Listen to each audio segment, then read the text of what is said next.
Marcus Chen wiped the sweat from his forehead as he checked his rifle's power cell for the third time in 10 minutes. The alien jungle around him pulsed with strange sounds, chittering, humming, and the occasional roar that made his spine tingle with primal fear. 3 months into the war with the Zephyrians, and he still couldn't get used to their homeworld's oppressive atmosphere. The thick, humid air tasted of copper and ozone, while massive purple trees stretched toward a sickly green sky. Everything here seemed designed to kill humans. The plants had thorns that could punch through military-grade armor, the insects carried neurotoxins that could paralyze a grown man in seconds, and the very gravity pulled at his bones with crushing weight. Marcus adjusted his environmental suit and continued his patrol through Sector 7. Command had sent his squad to secure this area after reports of Zephyrian activity, but so far they'd found nothing except hostile wildlife and the occasional pile of alien dung that could melt through steel boots. His comm unit crackled to life. "Chen, this is Sergeant Rodriguez. What's your position?" "About 2 clicks northeast of the landing zone, Sarge. Nothing to report except some really angry tree cats that tried to eat my face." "Copy that.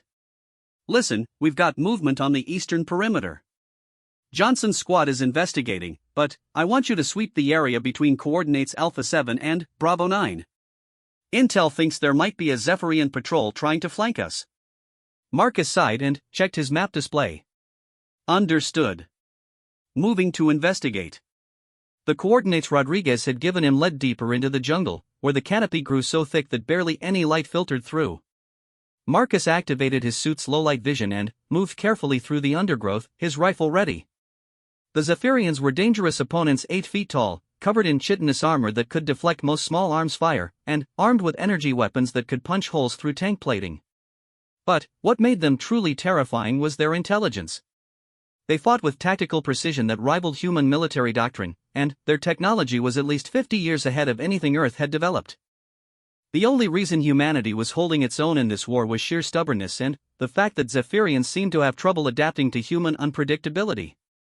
As Marcus pushed through a curtain of hanging vines, he heard something that made him freeze. It wasn't the growl of a predator or the buzz of alien insects. It was crying, high-pitched, desperate wailing that sounded almost childlike. He crept forward, using the massive tree trunks for cover, and peered around a gnarled root system. What he saw made his blood run cold. A Zephyrian lay motionless on the jungle floor, its blue-black carapace cracked and leaking yellow fluid. The alien's 4 arms were splayed at unnatural angles, and a massive wound gaped in its thorax where something had torn through its natural armor. But that wasn't what held Marcus's attention. Huddled against the dead Zephyrian's body were 3 small creatures, no bigger than human toddlers. They had the same basic body plan as adult Zephyrians: 4 arms, elongated heads, and chitinous skin, but their armor was soft and pale, more like flexible plastic than the hard shell of an adult. Their large, compound eyes shimmered with tears as they cried over the fallen adult. Marcus felt his finger tighten on his rifle's trigger. These were enemy young, and military doctrine was clear: eliminate all hostile life forms to prevent future threats. The Zephyrians had certainly shown no mercy to human civilians when they'd glassed 3 colony worlds at the start of this war. But, as he watched the small creatures grieve, something in his chest twisted. They were just children. Children who had just watched their parent die. One of the young Zephyrians looked up and saw him. Its crying stopped abruptly, and it froze like a deer in headlights. The other 2 followed its gaze, and soon all 3 were staring at Marcus with wide, terrified eyes. Marcus kept his rifle trained on them, his mind racing.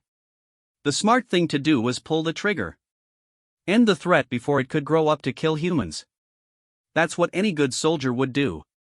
The largest of the 3 young Zephyrians, probably the oldest, slowly moved to shield the other 2 with its body. Its thin arms spread wide, trying to make itself look bigger, trying to protect its siblings even though it was clearly terrified. Marcus's hand began to shake. The creature couldn't be more than 5 or 6 years old in human terms, and it was showing the same protective instinct that any human child might display. It was willing to die to save the others. "Damn it," Marcus whispered, and slowly lowered his rifle. The young Zephyrians watched him with confused terror as he backed away a few steps and knelt down, making himself appear less threatening. He set his rifle aside and raised his hands, showing that they were empty. "It's okay," he said softly, knowing they probably couldn't understand him but hoping his tone would convey peaceful intent. "I'm not going to hurt you. The oldest young Zephyrian tilted its head, studying Marcus with those large compound eyes. It clicked and chittered softly, probably trying to communicate. Marcus activated his suit's translation software, but the system came back with an error message. Zephyrian language was still poorly understood, especially the juvenile variations. He was on his own here. A low rumble echoed through the jungle, and Marcus's blood chilled. He recognized that sound, the deep, thrumming roar of a Zephyrian war machine. The aliens' hover tanks made that distinctive noise as they moved through dense terrain. The young Zephyrians heard it too, and their crying intensified. They huddled closer together, clearly recognizing the sound but unsure whether it meant rescue or more danger. Marcus grabbed his rifle and peered through the jungle canopy. In the distance, he could see the telltale blue glow of Zephyrian engines moving through the trees. A patrol was coming this way, probably searching for their missing comrade. Marcus had maybe 5 minutes before the patrol reached this clearing. He could radio for backup, try to set up an ambush, but that would mean a firefight with the young ones caught in the crossfire. Or he could run, leave the children here, and let the Zephyrian patrol find them. But, as he looked at the 3 small aliens, still mourning their dead parent, Marcus made a decision that would change everything. He couldn't just leave them. Marcus quickly moved to the dead adult Zephyrian and examined the wounds. Whatever had killed it had done so recently, the yellow blood was still fresh. The jungle was full of predators that could take down even an adult Zephyrian, but this looked different. The wounds were too precise, too deliberate. A new sound reached his ears, the sharp crack of breaking branches and the frustrated roars of something large moving through the undergrowth. Marcus felt his stomach drop as he recognized the sounds of a pack hunt in progress. Krythak. The apex predators of this world, creatures that made Earth's tigers look like house cats. They were 12-foot-long reptilian nightmares with razor-sharp claws, acid saliva, and enough intelligence to use pack tactics. Even adult Zephyrians feared them. The young aliens heard the approaching predators too, and their distressed chittering grew louder. The oldest one looked between Marcus and the direction of the sounds, as if trying to decide whether the human or the Krythak represented the greater threat. Marcus made the choice for them. He slung his rifle across his back and approached the young Zephyrian slowly, hands visible and movements non-threatening. "Come on," he said, gesturing toward a cluster of thick trees about 50 meters away. "We need to move. Now." The oldest young Zephyrian seemed to understand the urgency, even if it couldn't comprehend the words. It clicked rapidly to its siblings, and they began to move away from their parent's body with obvious reluctance. Marcus could see the first Krythak now, a massive beast with mottled green and black scales and eyes like molten gold. It was following the scent trail of the dead Zephyrian, and, when it spotted the group, its head snapped up with predatory focus. "Run!" Marcus shouted, though he doubted the young aliens understood. But they got the message when he grabbed the smallest one and started sprinting toward the trees. The jungle exploded into chaos as the Krythak pack gave chase. Marcus could hear at least 3 of the creatures crashing through the undergrowth behind them, their roars making the very air vibrate. The 2 older Zephyrian young were surprisingly fast despite their short legs, but they couldn't match a human's sustained running speed. Marcus scooped up the second smallest young Zephyrian without breaking stride, now carrying 2 of them while the oldest ran alongside. His environmental suit's servos whined as they compensated for the extra weight, but he pushed forward. A Krythak burst through the trees to their left, its massive jaws snapping at the space where Marcus's head had been a split second earlier. He dove to the right, rolling to protect the young aliens he was carrying, and came up running again. The cluster of trees he'd been aiming for turned out to be the base of a massive cliff face, with several caves and crevices carved into the rock. Marcus spotted a narrow opening about 15 feet up, too small for a Krythak but just large enough for humans and young Zephyrians. "There!" He pointed to the cave entrance and started climbing, using the natural handholds in the rock face. The oldest young Zephyrian watched him for a moment, then began climbing as well, its forearms giving it a significant advantage on the vertical surface. A Krythak leaped at them from below, its claws scraping against stone as it fell short. Marcus pulled the first young alien into the cave, then reached back for the second. The oldest was already scrambling up on its own, moving with surprising agility. But, just as the oldest young Zephyrian reached the cave entrance, a Krythak managed to grab its leg with its jaws. The creature's agonized shriek echoed off the cave walls as razor-sharp teeth punctured its soft chitinous skin. Without thinking, Marcus drew his sidearm and put 3 plasma bolts into the Krythak's head. The predator released its grip and tumbled to the ground, but more were already climbing up the rock face. Marcus hauled the injured young Zephyrian into the cave and quickly checked its wounds. The leg was badly torn, and yellow blood was seeping through the damaged armor. The creature was in shock, its large eyes rolling back as it struggled to stay conscious. Marcus pulled out his field medical kit and started working. Human medical supplies weren't designed for alien physiology, but trauma was trauma. He applied pressure to stop the bleeding and injected a general-purpose painkiller that should work on most carbon-based lifeforms. The other 2 young Zephyrians watched with wide eyes as Marcus treated their siblings' wounds. They chittered softly to each other, and Marcus caught what might have been words of gratitude, though he couldn't be sure. Outside the cave, the Krythak pack was regrouping. Marcus could hear them pacing back and forth at the base of the cliff, occasionally roaring in frustration. They knew their prey was up here, but the cave entrance was too narrow for them to follow. Marcus activated his comb unit to call for extraction, but got only static. The cave's rocky walls were interfering with his signal, and he was probably too deep in enemy territory for his squad's equipment to reach him anyway. As he worked on the injured young Zephyrian, Marcus became aware that the other 2 had moved closer. They were watching his every movement with intense curiosity, occasionally clicking to each other in what sounded like commentary. The oldest one, the one that had tried to protect its siblings, slowly reached out and touched Marcus's hand.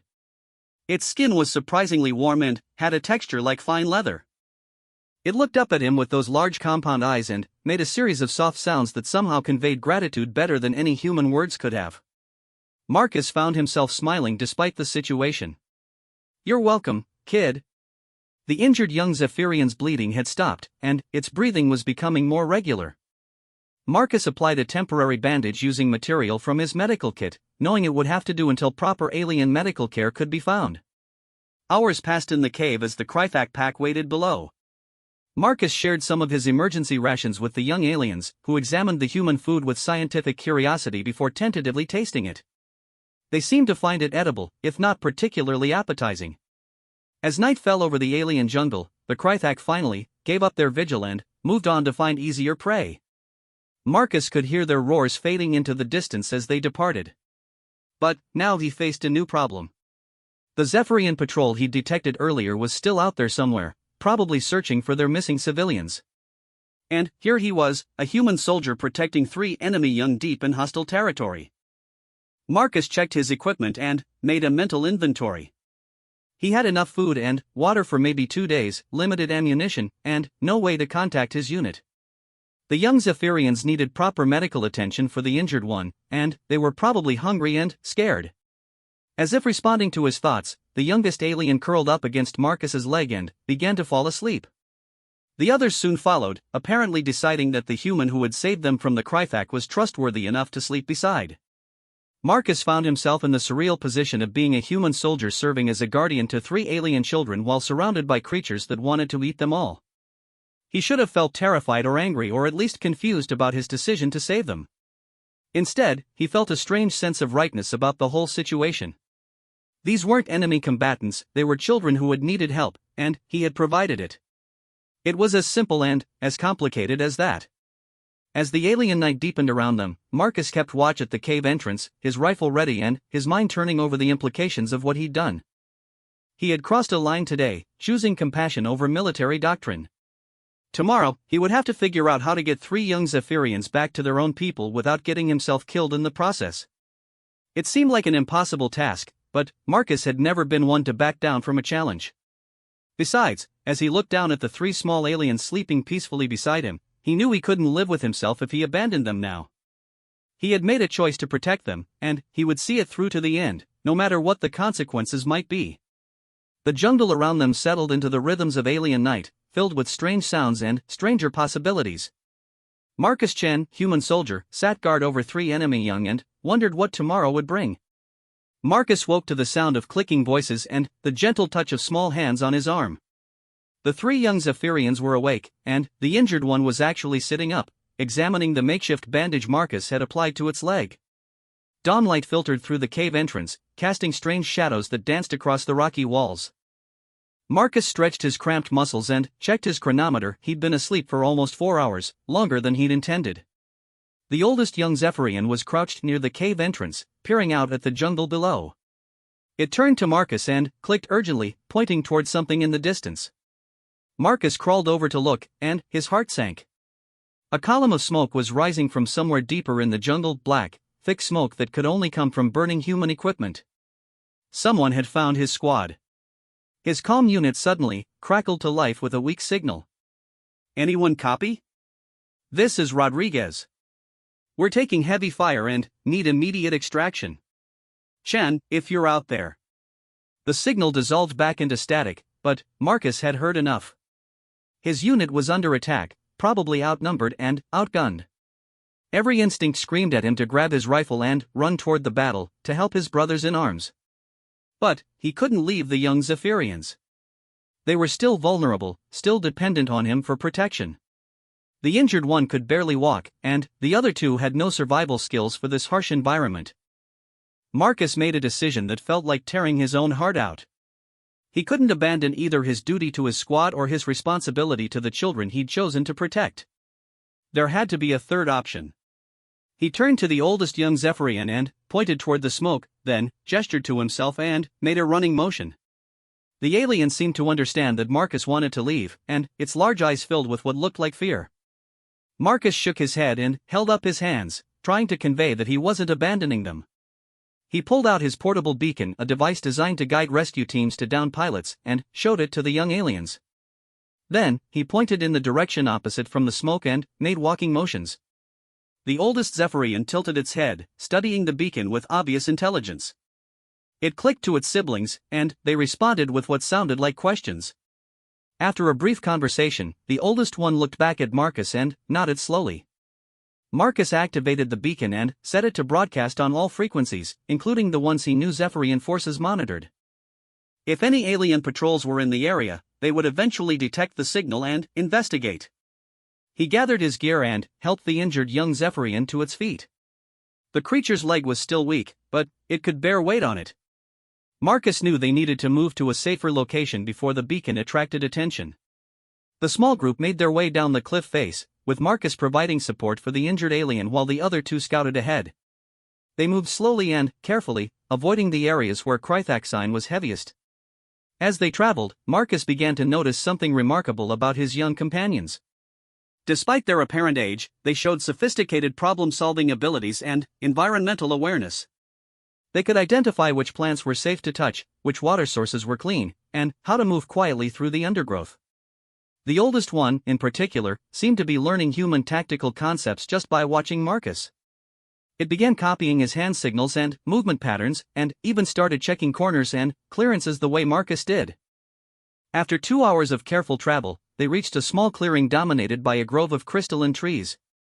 The trunks were translucent blue, and they hummed with some kind of internal energy. Marcus had seen similar formations on other worlds, natural resonance crystals that could amplify electromagnetic signals. It was perfect for their purposes.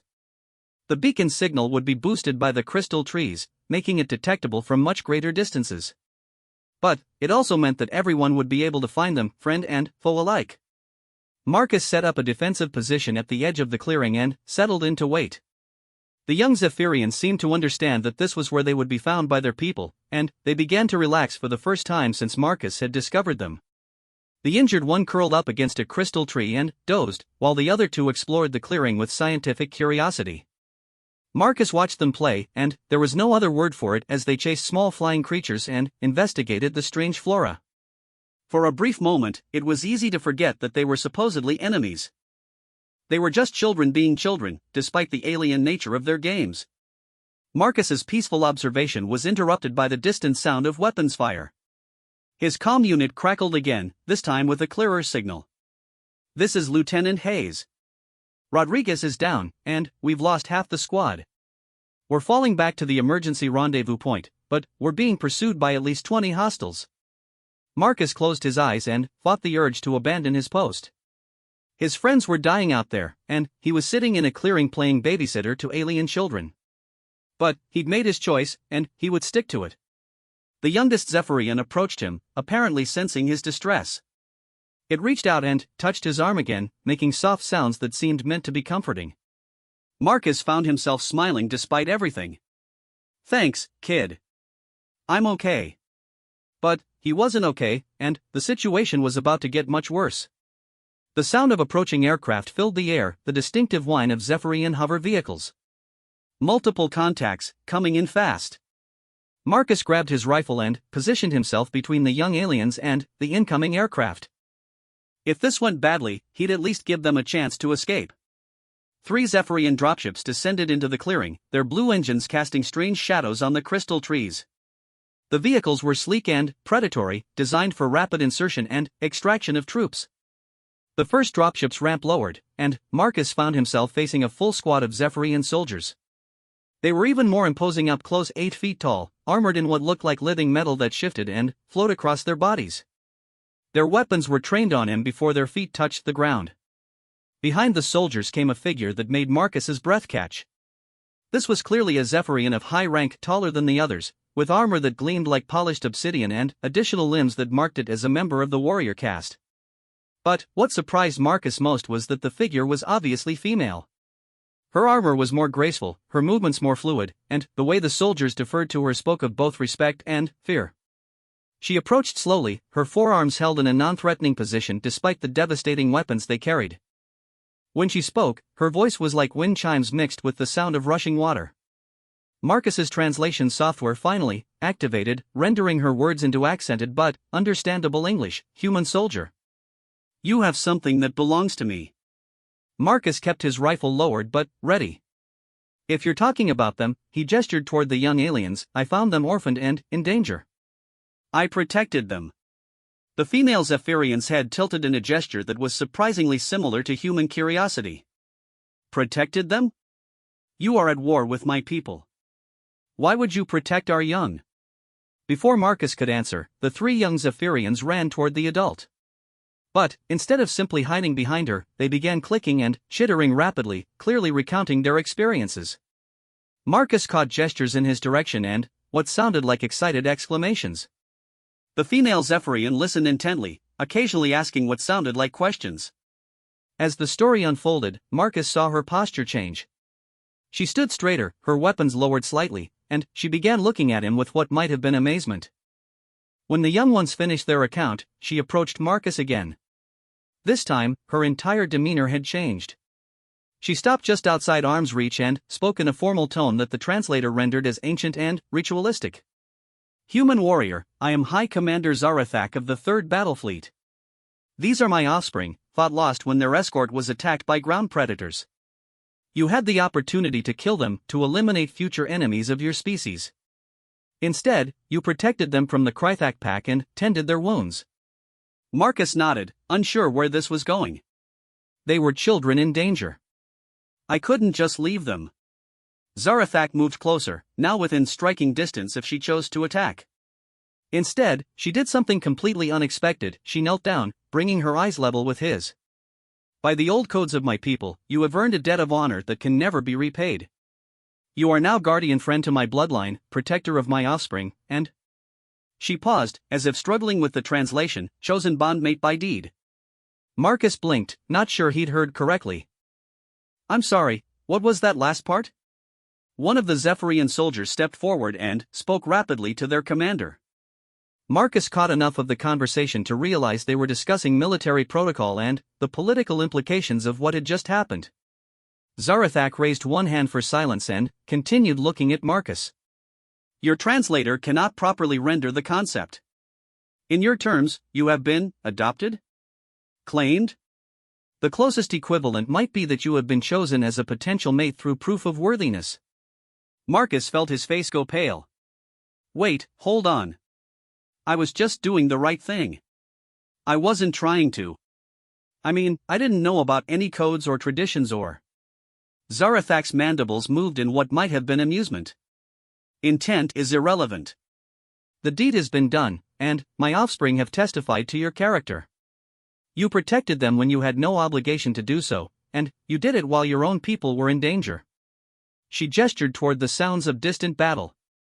"Even now, you choose to honor your commitment to their safety rather than abandon them to help your comrades. This is the highest form of integrity my people recognize. Marcus looked around at the Zephyrian soldiers, who were watching this exchange with obvious interest. Some seemed hostile, others curious, but all of them were clearly waiting to see what their commander would do next. "What does this mean, exactly?" Marcus asked. Zarathak stood and began pacing, her movements graceful despite her size. "It means you are no longer simply an enemy soldier. You are under the protection of my bloodline, which extends to one of the most powerful military families in the Zephyrian Empire." She paused and looked directly at him. "It also means that you have a choice to make, Marcus Chen of Earth." Marcus startled at hearing his name. "How do you?" "Your identification was broadcast by your military beacon. We have been monitoring human communications since the beginning of this conflict." Zarathak gestured toward her dropships. "You can come with us, accept the honor debt and the protection it offers, and learn more about my people. Or you can return to your squad and continue fighting a war that has already cost both our species too much." "And if I choose to stay with my people?" "Then, you go free, with a communication device that will allow you to contact me directly. The debt still exists, and my protection extends to you regardless of your choice. But you would remain a human among humans, fighting a war that serves no one's interests." Marcus looked at the three young Zephyrians, who were watching him with obvious hope. The oldest one approached and touched his hand again, making soft pleading sounds. "They want you to come with us," Zarathak translated. "They have become attached to you." "This is unusual for my species, but not unprecedented." In the distance, Marcus could still hear the sounds of battle. His squad was out there, probably fighting for their lives, and he was being offered a chance to simply walk away from all of it. But, as he looked at Zarathak and her children, Marcus realized that this might be bigger than just one soldier's choice. This could be an opportunity to understand the enemy, to maybe find a path toward peace instead of endless war. "If I go with you," he said carefully, "what guarantees do I have? How do I know this isn't just an elaborate trap?" Zarathak moved to stand directly in front of him and placed one of her hands over her heart, a gesture that somehow seemed universal. "By my honor as a high commander and my love as a mother, you will be treated as family and protected as such. No harm will come to you from any Zephyrian while you are under my protection." She leaned closer, and Marcus could see his own reflection in her compound eyes. "But understand this, human, if you accept my protection, you also accept the responsibilities that come with it. You would be expected to learn our ways, to contribute to our society, and to consider the welfare of my people alongside your own." Marcus thought about his squad, probably retreating toward the extraction point without him. He thought about the war that had already claimed so many lives on both sides. And he thought about three young aliens who had trusted him enough to sleep peacefully in his presence. "Can I contact my people? Let them know I'm alive and that this is my choice?" "That can be arranged," Zarathak confirmed. Marcus took a deep breath and made a decision that would change the course of his life forever. "Then, I accept your offer, High Commander. I'll come with you." The reaction from the Zephyrian soldiers was immediate and mixed. Some seemed pleased, others concerned, but all of them watched with obvious fascination as their commander performed what was clearly a formal ritual. Zarathak placed her hands on Marcus's shoulders and spoke in her own language, the words flowing like music. Marcus's translator remained silent, apparently some things were too important for mechanical interpretation. When she finished, the three young Zephyrians rushed to Marcus and embraced him as well as their alien anatomy allowed. The oldest one looked up at him with obvious joy and said something that the translator rendered as "Welcome home, guardian father." As Marcus was led toward the Zephyrian dropship, he caught one last transmission from his squad: "Chen, wherever you are, we're pulling back. Stay alive out there, brother. We'll find you." Marcus looked back at the crystal grove where his old life ended and his new one began. He had no idea what the future held, but, for the first time since the war began, he felt hope that it might hold something better than endless violence. The dropship's ramp closed behind him, and Marcus found himself truly among aliens for the first time. As the ship lifted off, carrying him toward an uncertain but potentially extraordinary future, he realized that sometimes the best way to serve humanity was to reach across the void and touch the hand of another species. The war would continue, but maybe, just maybe, one human soldier's choice to protect three alien children would be the first step toward something better. The Zephyrian mothership was unlike anything Marcus had ever imagined. As their dropship approached the massive vessel, he pressed his face to the small viewport and tried to comprehend the scale of what he was seeing. The ship stretched for kilometers in every direction, its hull covered in what looked like living metal that pulsed with bioluminescent patterns. Impressive, is it not? Zarathak asked, moving to stand beside him. The Heart of Storms has been my home for 15 years. She is both spacecraft and city, carrying nearly 50,000 souls across the void. Marcus shook his head in amazement. How do you even build something that large? We grow it, she replied, as if that explained everything. Zephyrian biotechnology allows us to cultivate our vessels rather than simply construct them. The Heart of Storms began as a seed ship no larger than your human destroyers. Over decades, we have fed her resources and allowed her to mature into what you see now. The dropship entered one of many docking bays, and Marcus got his first real look at Zephyrian society in action. The bay was bustling with activity, hundreds of aliens moving with purposeful efficiency, loading and unloading cargo, maintaining equipment, and coordinating what looked like military operations. But what struck Marcus most was the variety among the Zephyrians. Where human diversity was mostly cosmetic, the aliens showed dramatic differences in size, coloration, and even basic anatomy. Some had the four-armed configuration he was familiar with, while others had 6 arms or even 8. Their chitinous armor ranged from pale silver to deep black, with every color in between. Different castes, Zarathak explained, following his gaze. We are not a single uniform species as your intelligence reports suggest. The Zephyrian Empire is composed of multiple subspecies, each evolved for different roles in our society. 3 young Zephyrians who had caused this entire situation were pressed against the viewports, clicking excitedly as they pointed out various sights to each other. Marcus smiled at their obvious joy in returning home. As the dropship settled onto its landing platform, Marcus felt a sudden wave of anxiety. He was about to step into an alien environment where he would be completely dependent on Zarathak's protection. Everything he knew about survival and combat would be useless here. Zarathak seemed to sense his nervousness. Do not fear, Marcus Chen. My people are honorable, and you are under my direct protection. No harm will come to you aboard this vessel. The dropship's ramp lowered, and Marcus found himself the center of attention from dozens of Zephyrian crew members. They watched him with obvious curiosity as he followed Zarathak down the ramp, some coming closer for a better look at the first human to voluntarily enter their ship. Marcus kept his hands visible and his movements non-threatening, remembering his diplomatic training from officer school. First impressions were crucial when dealing with alien cultures, and he didn't want to accidentally provoke an incident. One of the crew members, a smaller Zephyrian with silver armor and 6 delicate arms, approached Zarathak and spoke rapidly in their native language. Marcus caught enough through his translator to understand that news of his arrival had already spread throughout the ship, and many crew members were requesting permission to observe the human. Later, Kalmara, Zarathak replied. First, our guest needs proper quarters and orientation to our ways. There will be time for formal introductions once he has adjusted to our environment. As they walked through the ship's corridors, Marcus was amazed by the organic architecture around him. The walls seemed to pulse with life, and the lighting came not from artificial sources but from bioluminescent strips that ran along the ceiling. Everything felt alive, as if the ship itself was a living organism. The 3 young Zephyrians, Marcus had started thinking of them as his adopted children, though he wasn't sure how accurate that was, chattered excitedly as they led him through their home. They pointed out various locations and tried to explain their purposes, though much was lost in translation. They are showing you the feeding chambers, the learning halls, and the recreation spaces, Zarathak translated. They want you to understand how our society functions so you will not feel lost or afraid. Marcus found himself touched by their consideration. Despite being children, they seemed genuinely concerned about his comfort and well-being. It was a level of empathy he hadn't expected from an alien species. They arrived at what Zarathak explained were the family quarters, a section of the ship reserved for high commanders and their households.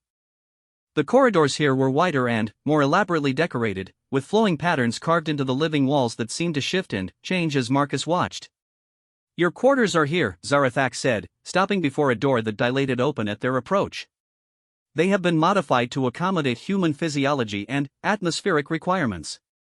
Marcus stepped inside and was amazed by what he found. The room was clearly alien in design, but it had been thoughtfully adapted for human comfort. The furniture was sized for his proportions, the lighting was adjusted to a spectrum comfortable for human eyes, and the air circulation had been modified to provide Earth-normal atmosphere. How did you manage all this so quickly? Marcus asked. We have been studying human requirements since the beginning of the war, Zarathak replied. It is prudent to understand one's enemies, though I hope we will no longer think of each other in such terms. The oldest of the young Zephyrians tugged at Marcus's sleeve and led him to what appeared to be a communication console. The screen activated at their approach, showing what looked like a star map with various points of light indicating ship positions. They want to show you how to contact your people, Zarathak explained. As I promised, you will be able to communicate with your military commanders and explain your situation. Marcus sat down at the console and studied the interface. With Zarathak's help, he was able to establish a secure communication link with Earth Command. The process took several minutes, but eventually a familiar face appeared on the screen: General Harrison, his former commanding officer. Marcus Chen? Son of a bitch, we thought you were dead. Your squad reported you missing in action after the attack on Sector 7. I'm alive, sir, but my situation is complicated. Marcus looked at Zarathak, who nodded encouragingly.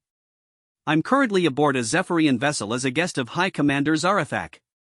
The general's expression shifted through confusion, suspicion, and anger in rapid succession.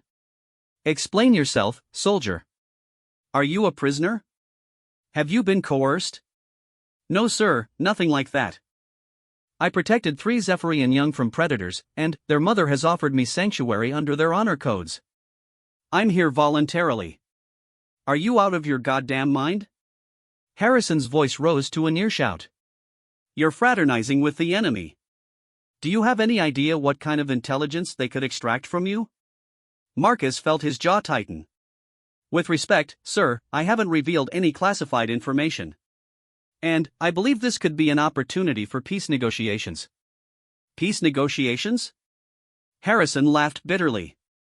These aliens glassed 3 of our colonies, Chen. They killed millions of innocent civilians. There can be no peace with them. Zarathak stepped into view of the communication screen, and Marcus saw Harrison's expression change to one of shock and fear. General Harrison, she said in accented English. I am High Commander Zarathak. Your soldier is under my protection and is being treated as an honored guest. I don't negotiate with aliens, Harrison replied coldly. Nor I with those who refuse to acknowledge the possibility of coexistence, Zarathak responded. But Marcus Chen has shown us that humans are capable of wisdom and compassion. Perhaps there are others like him among your people. The conversation continued for several more minutes, with Harrison demanding Marcus's immediate return and Zarathak explaining the cultural significance of the honor debt she owed him. Eventually, they reached an understanding. Marcus would remain aboard the Zephyrian vessel as a cultural liaison, with permission to contact Earth Command regularly to report on his status. When the transmission ended, Marcus felt emotionally drained. He'd just officially severed his ties with the human military, at least temporarily. There was no going back from this decision. You are troubled, Zarathak observed. I just gave up everything I've ever known, Marcus replied. My career, my home, my entire life. I'm not even sure why I did it. Zarathak moved to sit beside him, her massive form somehow managing to be comforting rather than intimidating. You did it because you recognized that the cycle of violence between our species serves no one's interests. You chose to build a bridge rather than burn one. The 3 young Zephyrians had been listening quietly, and now they approached Marcus with obvious concern. The oldest one touched his arm and spoke softly, the translator rendering its words as, "Are you sad, guardian father? Did we cause you pain by bringing you here?" Marcus looked down at the young alien's worried face and felt his heart clench. No, little one. You didn't cause me pain. I made this choice freely. But, you miss your home, the youngest observed with surprising perceptiveness. Yes, I do. But, sometimes you have to leave home to find where you really belong. Over the following weeks, Marcus began to adapt to life aboard the Heart of Storms. Zarathak assigned him a cultural advisor, the silver-armored Zephyrian named Kelmera, who had greeted them in the docking bay. Kelmera turned out to be a scholar and linguist who was fascinated by human culture and eager to learn from Marcus's experiences. Through Kelmera, Marcus began to understand the complexity of Zephyrian society. They weren't the monolithic warrior race that human intelligence had portrayed them as. They were explorers, scientists, artists, and philosophers as much as they were soldiers. Their attack on human colonies had been motivated by fear and misunderstanding, not inherent aggression. Your people appeared in our space without warning, Calmera explained during one of their language lessons. Your ships were armed, your colonies were expanding rapidly, and your first response to contact was to fire upon our scouts. We believed you were an aggressive species bent on conquest. And we believed the same about you after you destroyed our colonies, Marcus replied. It was a tragic case of mutual misunderstanding. Indeed. And now both our species are locked in a war that neither truly wants but neither knows how to end. Marcus found himself serving multiple roles aboard the ship. He was a cultural advisor, helping the Zephyrians understand human psychology and behavior. He was a teacher, sharing human knowledge of tactics and technology. And, increasingly, he was becoming something like a diplomat, helping to draft proposals for potential peace negotiations. But his most important role was still as guardian to Zarathak's offspring.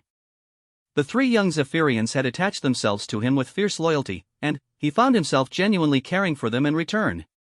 They taught him their language, showed him their games, and shared their dreams of what the future might hold. The oldest one, whose name Marcus learned was Kethera, was particularly gifted. She showed an aptitude for strategy and leadership that reminded Marcus of her mother. The middle child, Velthak, was fascinated by technology and spent hours studying human engineering principles. The youngest, Nimera, was an artist who created beautiful sculptures from crystalline materials. As the weeks passed, Marcus began to notice changes in himself. He was thinking less like a human soldier and more like a member of an interspecies community. He found himself considering problems from multiple perspectives and looking for solutions that would benefit both species. But the real test of his new loyalties came when the Heart of Storms received an urgent communication from the Zephyrian High Council. A human strike force had launched a surprise attack on a Zephyrian research station, killing dozens of non-combatant scientists and destroying years of peaceful research. The ship's command crew was in an uproar, calling for immediate retaliation against human targets. Marcus found himself in the uncomfortable position of defending the actions of his former comrades while trying to prevent an escalation of the conflict. The humans who attacked your research station were acting on incomplete information, Marcus argued during an emergency council session. They probably believed it was a military target. My people aren't inherently evil, they're just afraid and angry, the same as yours. Fear and anger do not excuse the murder of innocents, one of the Zephyrian commanders replied coldly. No, they don't, Marcus agreed. But responding with more violence will only make things worse. Let me contact Earth Command. Let me try to arrange a prisoner exchange or some form of reparations. Zarathak had remained silent during most of the debate, but now she spoke up. Marcus Chen speaks wisdom. We cannot end a cycle of violence by adding to it. We must find another way. The council session continued for hours, with heated arguments from both sides. Eventually, they reached a compromise. Marcus would be allowed to contact Earth Command and attempt to arrange a diplomatic solution, but if those efforts failed, the Zephyrians would launch their own retaliatory strike. As Marcus left the council chamber, he felt the weight of both species' futures resting on his shoulders. He was no longer just a soldier who had saved 3 alien children. He had become something unprecedented, a bridge between two worlds that were tearing themselves apart. The next few days would determine whether that bridge would hold, or whether he would watch helplessly as the war escalated beyond any possibility of peace. But, as he looked at the 3 young Zephyrians who still called him Guardian Father, Marcus knew he had to try. The survival of both species might depend on one human's ability to prove that understanding was possible across the vast divide of space and difference. It was a responsibility he had never asked for, but one he was determined to fulfill. Marcus stood before the quantum communication array, his hands trembling slightly as he prepared to make the most important call of his life. The massive chamber hummed with alien technology that could instantly transmit his voice across the galaxy to Earth Command. Behind him, Zarathak and her senior staff waited in tense silence. 3 months had passed since the attack on the Zephyrian research station, and Marcus's diplomatic efforts had achieved something unprecedented, a temporary ceasefire between the two species. Both sides had agreed to pull back their forces while negotiations continued, but the peace was fragile. One wrong move, one misunderstanding, could shatter everything. Earth Command, this is Marcus Chen requesting priority communication with the diplomatic corps, he said into the transmitter. The response came quickly. Chen, this is Ambassador Sarah Martinez. I've been briefed on your situation. Are you ready to proceed with the formal negotiations? Marcus took a deep breath. Yes, ma'am. High Commander Zarathak and her delegation are prepared to begin immediate discussions for a permanent peace treaty. Over the past months, Marcus had served as an unofficial ambassador between the two species, working with both sides to establish the groundwork for formal negotiations. It had been exhausting work, requiring him to translate not just language but entire cultural concepts between humans and Zephyrians. The breakthrough had come when Marcus realized that both species shared a fundamental value: protection of their young. By framing the peace negotiations around creating a safer galaxy for the children of both races, he had found common ground that even the most hardline military commanders could accept. Commander Zarathak, Ambassador Martinez's voice crackled through the speakers. On behalf of the Earth Alliance, I want to express our gratitude for your willingness to pursue peaceful resolution to this conflict. Zarathak stepped forward to the communication array. Ambassador Martinez, I greet you in the spirit of hope for our species' shared future. Too much blood has been spilled on both sides. It is time to build something better. The formal negotiations began immediately, with teams of diplomats, military advisors, and cultural specialists from both sides working through the complex details of a lasting peace. Marcus found himself in the unique position of serving as both translator and mediator, helping each side understand the other's concerns and motivations. The talks were not easy. There were moments when fundamental differences in thinking threatened to derail everything. Humans wanted clear territorial boundaries and formal trade agreements. Zephyrians thought in terms of fluid relationships and mutual obligations that could shift based on changing circumstances. But, slowly, painfully, progress was made. Marcus worked 18-hour days, moving between the human and Zephyrian negotiating teams, explaining concepts that had no direct equivalent in the other language, and finding creative solutions to seemingly impossible problems. The most difficult issue was reparations for the destruction caused during the war. Both sides had suffered terrible losses, and many on each side demanded compensation that the other could never provide. Marcus's breakthrough came when he suggested that instead of traditional reparations, both species should commit resources to joint projects that would benefit everyone. What if we established joint research stations? Marcus proposed during one particularly tense session. Combining human and Zephyrian technology could advance both our civilizations. Instead of fighting over resources, we could work together to find new ones. The idea sparked intense debate, but gradually both sides began to see the possibilities. Joint exploration missions, combined scientific research, and shared cultural exchanges could help heal the wounds of war while building lasting bonds between the species. As the weeks passed, Marcus noticed changes in himself that went beyond simple diplomatic experience. Living among the Zephyrians had fundamentally altered his perspective on humanity's place in the galaxy. He still loved his own species, but he no longer saw them as inherently superior to other forms of life. The three young Zephyrians who had started this entire journey continued to serve as his guides into their culture. Kethara, now something like his adopted daughter, had begun training in diplomatic protocols so she could eventually serve as a liaison between the species. Velthak was working with human engineers to design new types of spacecraft that combined the best of both technologies. Nimara had created a sculpture garden that told the story of the war and the peace that followed it. Guardian Father, Kethara said to him one evening as they walked through the ship's arboretum, "Do you ever regret your choice to stay with us?" Marcus considered the question carefully. I miss Earth sometimes, and I miss my old friends. But I can't regret a choice that led to peace between our peoples. But you gave up so much, Velthak observed.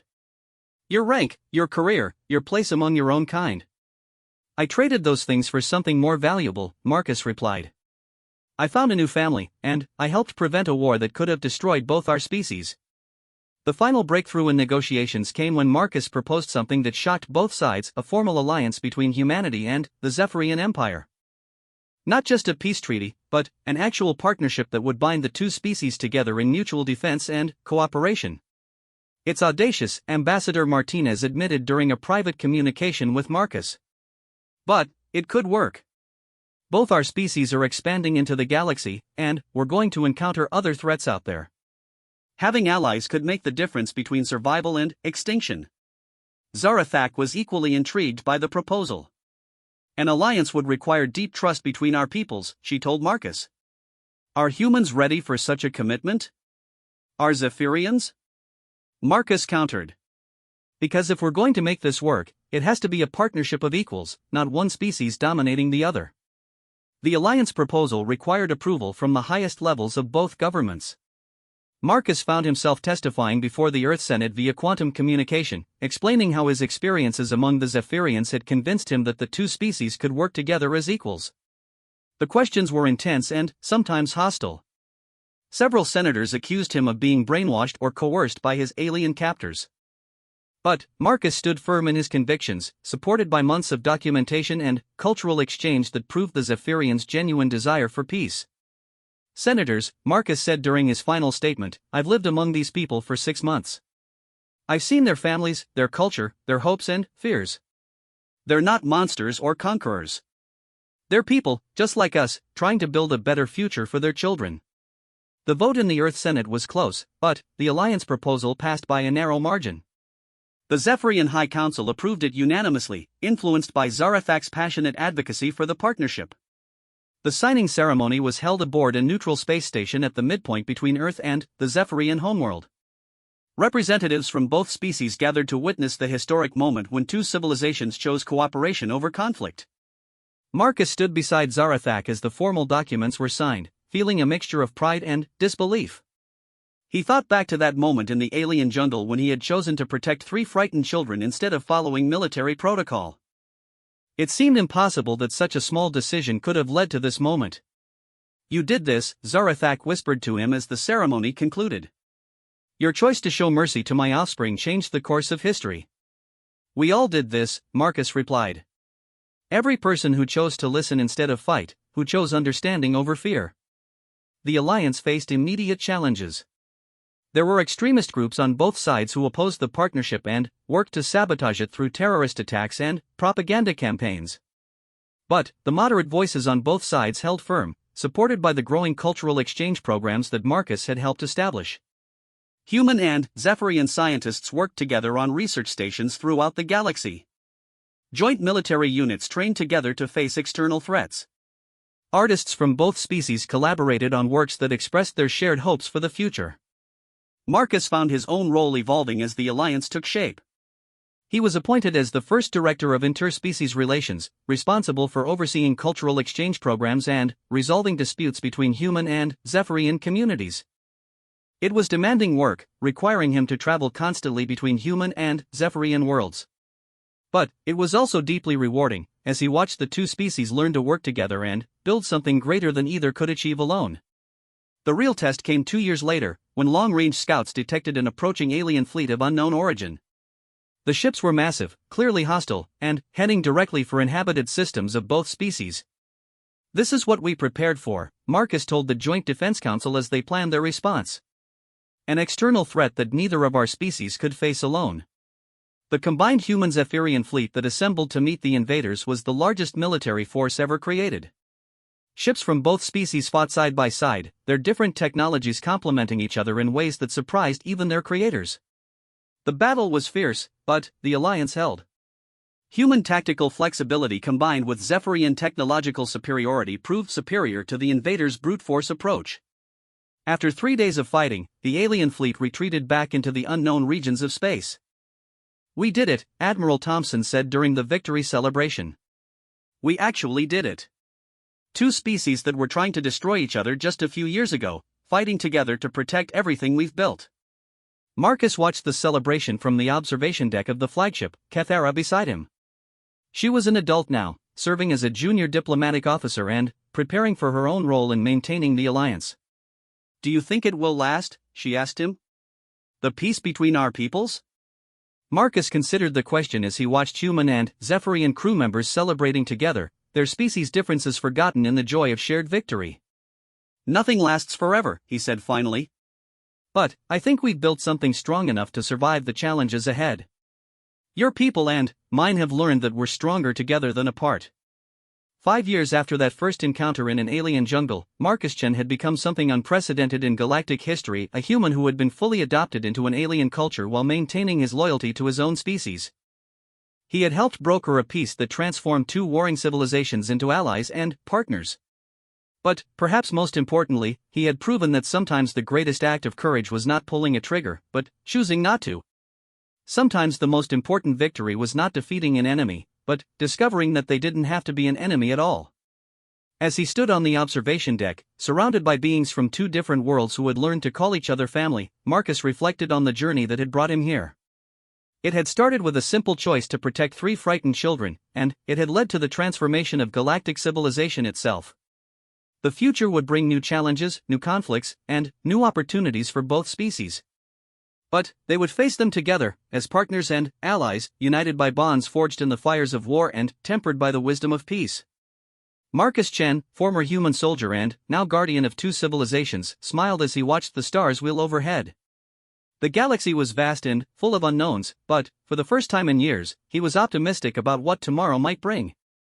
In the end, that was perhaps the greatest victory of all, the triumph of hope over fear, understanding over hatred, and the simple recognition that in the infinite darkness of space, no one had to face the future alone.